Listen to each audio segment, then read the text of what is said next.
Go. Welcome everybody. Today we have Brittany with us, a busy small business owner, entrepreneur, and she joined the Metabolic Reset just recently, and I'm excited to hear your story and your transition through the program. So why don't you start by sharing a little bit about yourself for our viewers? So I'll start with just really super basic, but I'm 27. We live in Kitchener area and we own 2 gyms in the region. And so that was kind of the real reason for me that I got started with the Metabolic Reset, was because I just wasn't really, what I was doing wasn't working. And I was just going in circles constantly. So that was my biggest reason. I'll give you more details because I'm sure Brittany, you'll ask me, but yeah, so it's just a little bit about me.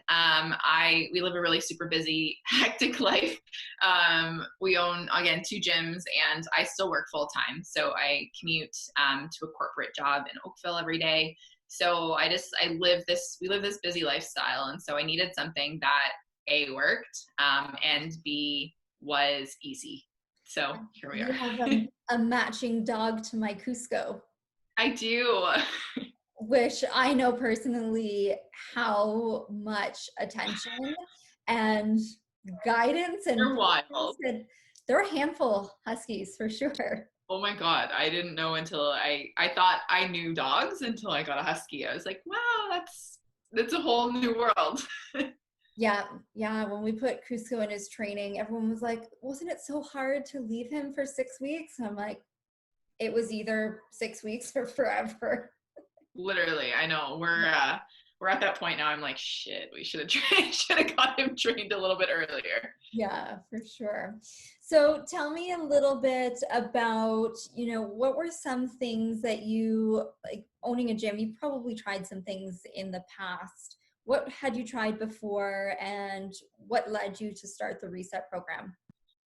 So for me, it was a big thing for me was that I'd been the same weight for about the past 3 years. So when we started our journey, we own 2 F45s. I don't know if anyone's familiar, but high intensity interval training. So when we started with F45, just working out, that was about, 2 years ago now, I saw results really quickly. But my weight never changed. And I was like, oh, okay. Like I just need to ditch the whole idea around weight. And I just need to kind of recognize that I'm putting on muscle. And weird, never changed. I'd fluctuate the same, like 4 or 5 pounds. I felt fine. I'd go through workouts. I'd be great. But I just wasn't like at that. I didn't feel amazing. Like I was kind of just feeling laggy. And then fast forward the past, I'd say 6 months, obviously we just opened our gym in February. I was still working full time. I was working out in the morning. I was drinking too much coffee. And once quarantine hit, I honestly thought I was going to like depression. I didn't know what it was. I couldn't figure out what was going on. So I would work out and then I'd lay on the couch all day. Like I physically couldn't move. I couldn't, like, the act of lifting a limb was so much work. And so I knew there was something wrong. I was starting to feel over the past 6 months that I couldn't really finish workouts. I was starting to feel a lot of like joint pain and things like that. But I just figured it was a little bit of stress and my body just wasn't used to it. And then add on the fact that I own a gym and I was just packing on weight. So it wasn't the fact that I wasn't feeling good, but I was also so swollen.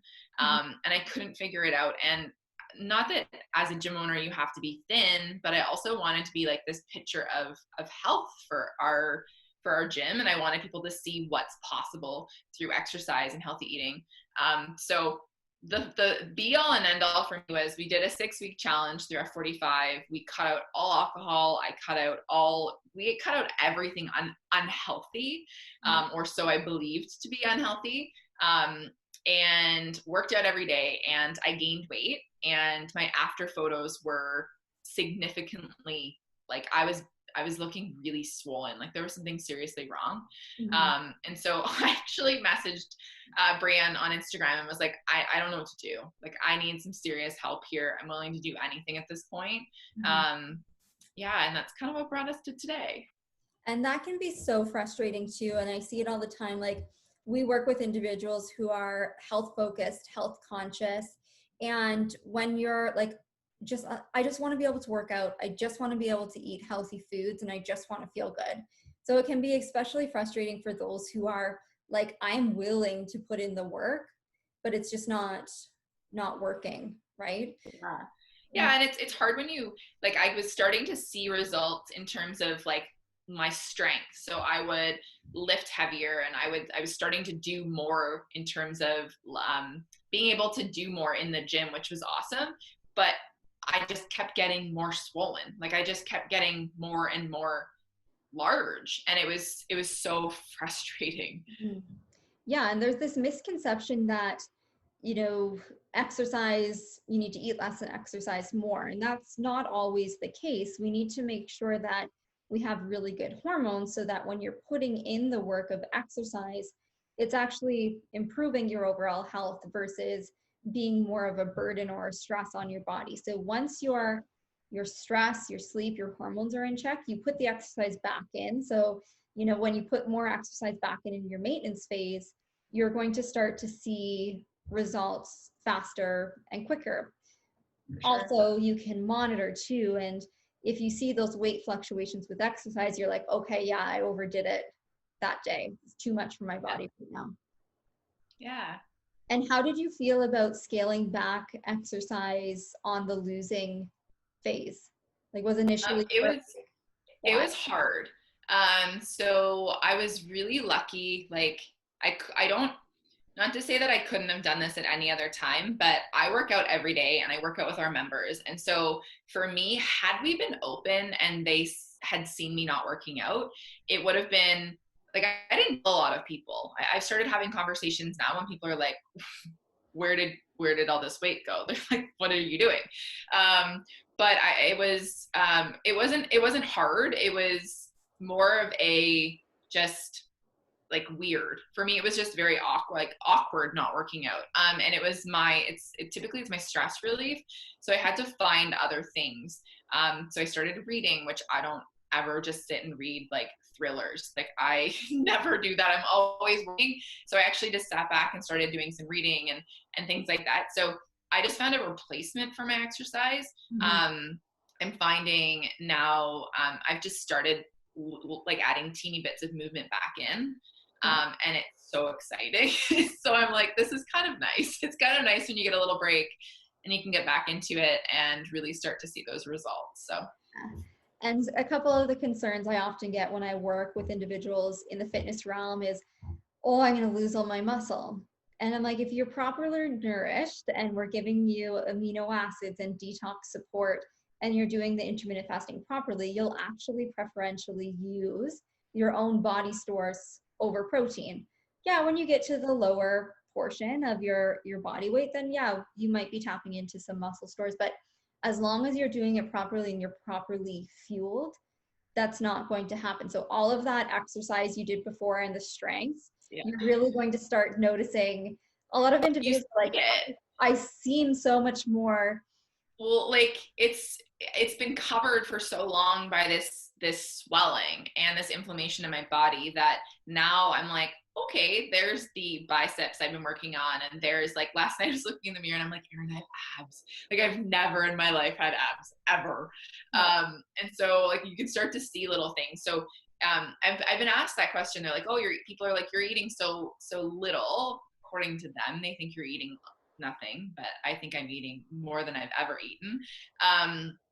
But I see more changes. People are telling me now that I look ripped opposed to before when I was working out like constantly. So it just goes to show that you really, yeah, anyone who's fearful of that, it's not going to change in 6 weeks. My strength's still there. I've been trying to do a little bit of here and there.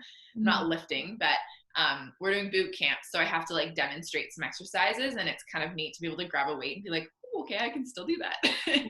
For sure.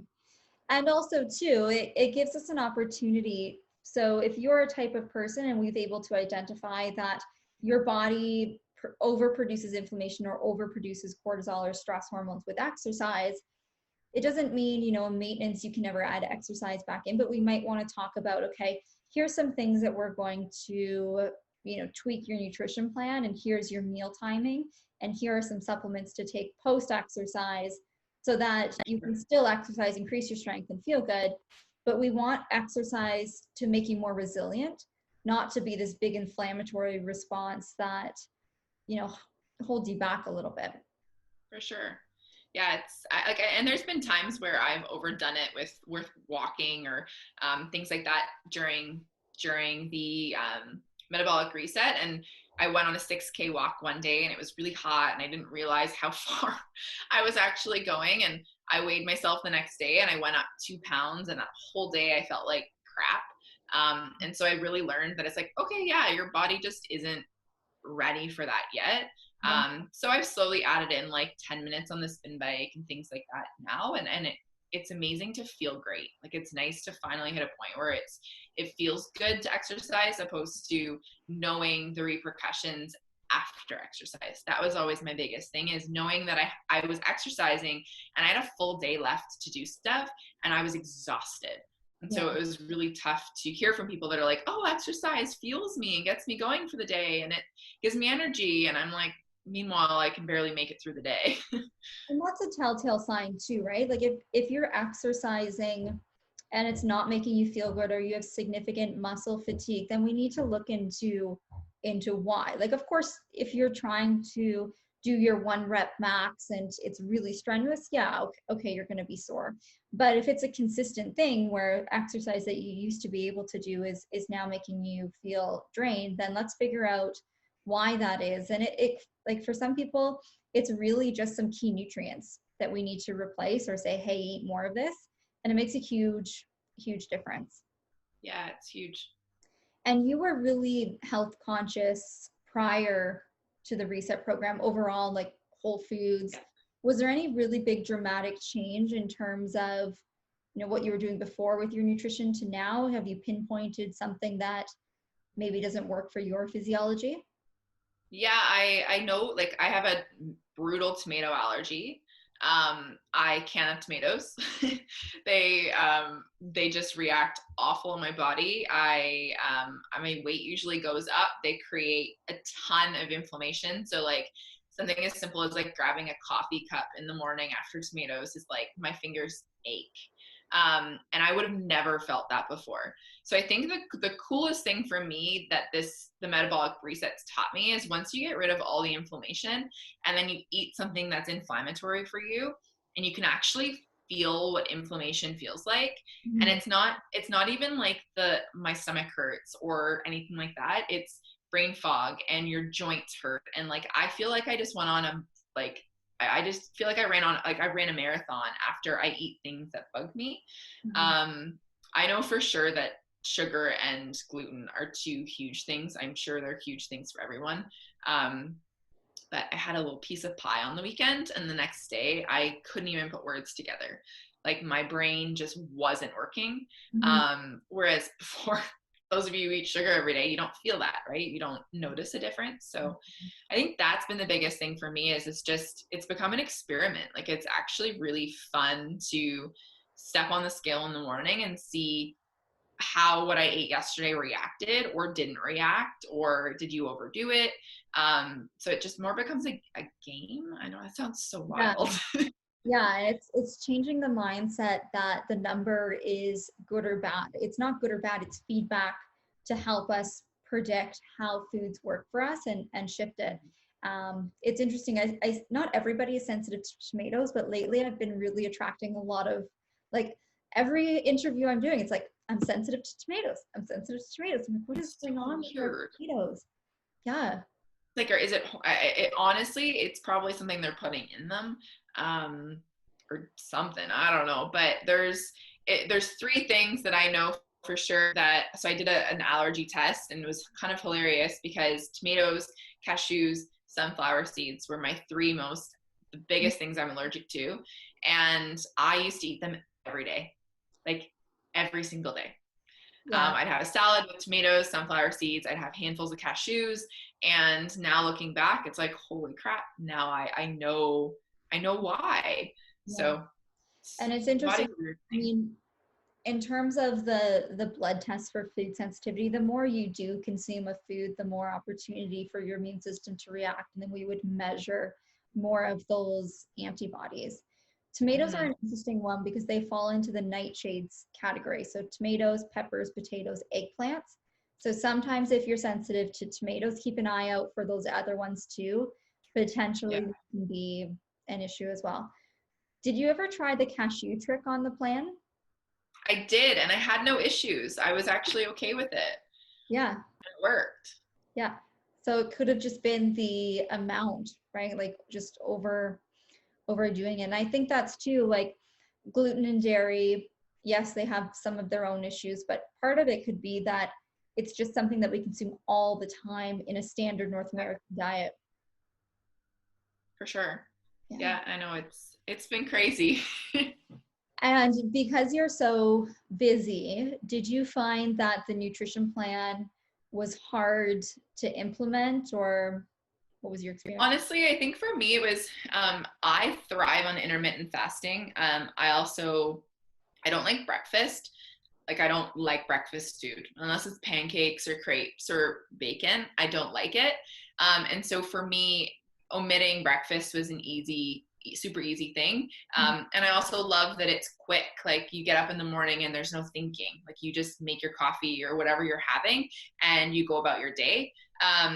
There were some times where I'd be out on the road and I would have forgotten something. So a big savior for me was lunch meat. So having like those natural selections, lunch meat. Honestly, I would just throw a pack like that. You kind of start to eyeball how much, or I would know however many slices was 4 ounces. And so I would just eyeball that and have that on the road. Sure, it's not the best option, but just you do end up finding ways to make do because you know the repercussions if you don't. Like there were so many times that I was tempted to have things off plan and Aaron would be having ice cream beside me or we'd have company over or whatever. And I couldn't bring myself to do it. And it wasn't because I didn't want to or like I can't, like I'm not allowed. It was more I don't even feel like it. Like I don't even really want to do that to myself right now because I'm on a roll. And it's tempting to see what you're capable of. So that's my thing now is like I don't want to cheat or like make the choice to have something off plan because I want to see what I can do in another week. Like I'm really excited to see what's possible. So yeah, you end up finding ways to figure it out or make do with what you've got in front of you. And I do find, I mean, it's restrictive in the sense it's whole foods. Like if you're looking for packaged foods, shakes, microwavable things, it's not going to be a good fit for you. But as long as you're willing to be restrictive in the sense of consuming whole foods for the 6 weeks, we remove gluten and dairy and the sugars, the main inflammatory triggers. But if you can stay on it for 6 weeks, then be committed to figuring out what your long-term maintenance plan looks like. So, be open and honest, like I want to continue intermittent fasting or I don't want to continue intermittent fasting. The maintenance plan we customize for each person. But if you stick with that for 4 weeks, then it's amazing because you have more flexibility. So, if you do go out to a party or you choose, with intention to have something that otherwise wouldn't be in your diet, or you go on vacation or there's alcohol or things like that, it really, your set point is established because you've been able to maintain it for 4 weeks, which is really nice. Yeah. And I set like little goal, like I love food. So a few people have asked that, like, you're like, are you a foodie or did you not eat a lot prior to this? Like I'm a foodie. Like I thrive on food. Prior to this, like prior to following our challenge we've been following, I was like a drink a night person. Like I'd have a glass of wine or I'd have a beer or I'd have something. We often ate out and yeah, I ate whole foods and I knew what foods I needed to eat, but I had also felt trapped to I exercise for 45 minutes a day and I burn 700 calories so I can eat what I want. Like that silly mentality. And so I love food. And so I allowed myself to have, and this isn't for everyone, but when I hit certain goals, I'd allow myself to have something not on plan. So our first patio night, I had hit 15 pounds and I had a little like 3-ounce glass of wine. And that was my thing. I woke up the next day lighter, so I knew that wine wasn't an issue. And I hit 20 pounds, and I had a little slice of pie on Father's Day. And so little things like that. So like for those of you that are freaking out that this isn't doable or there's no possible way, I just allowed myself to set those little mini goals for myself. And when I achieved them, then I'd have something. Or those of you who like clothes, like buy yourself something or something like that. I just found having those little set points for myself was super helpful.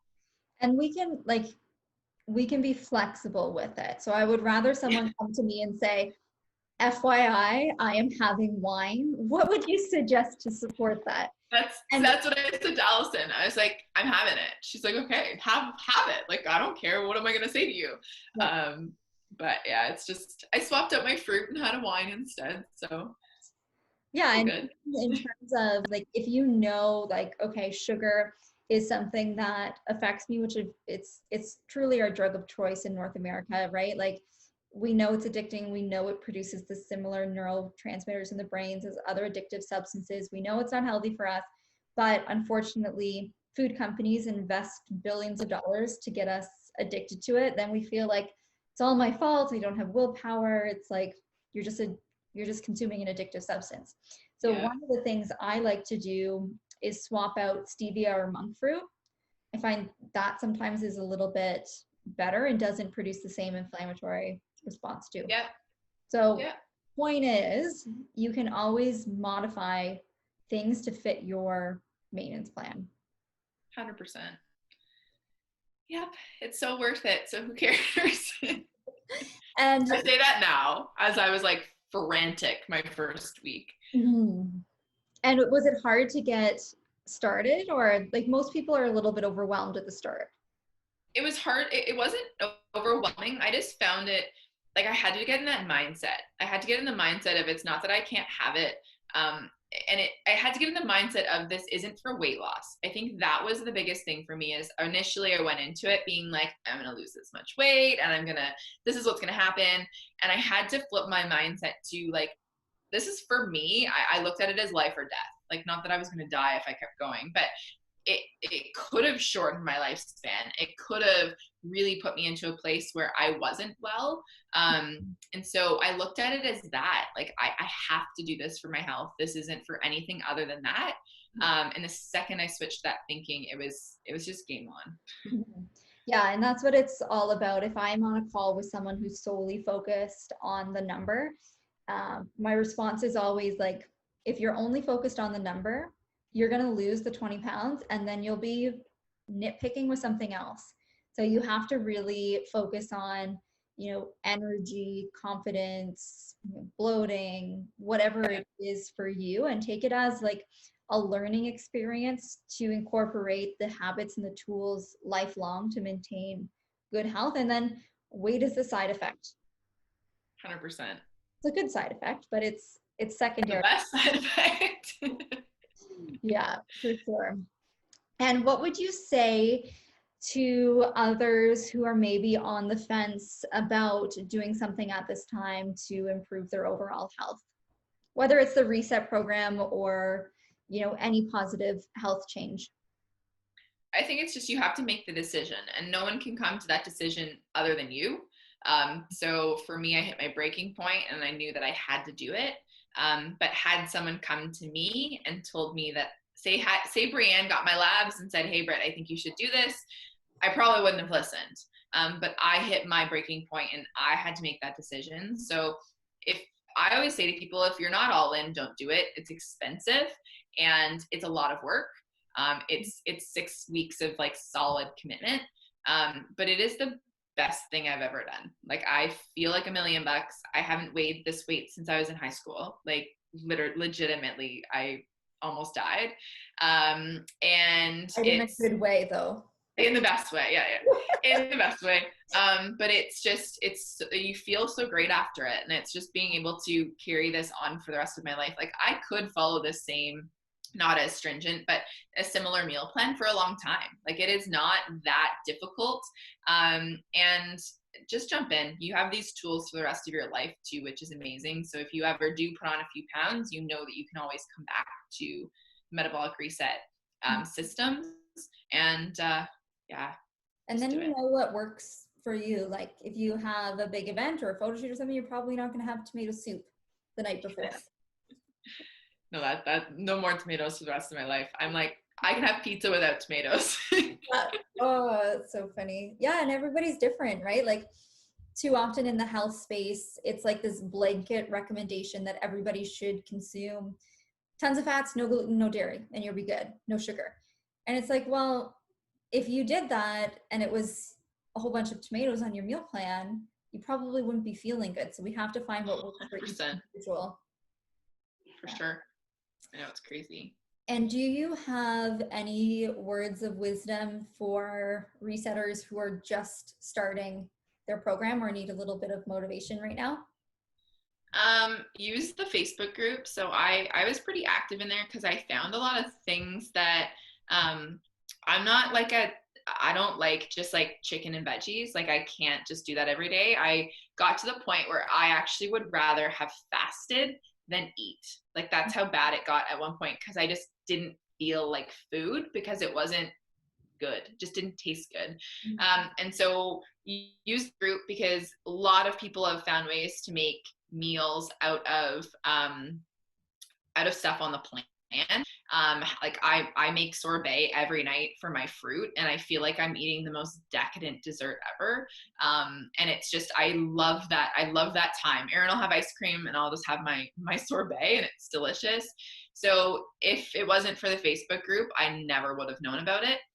So I just tell everyone, use the Facebook group.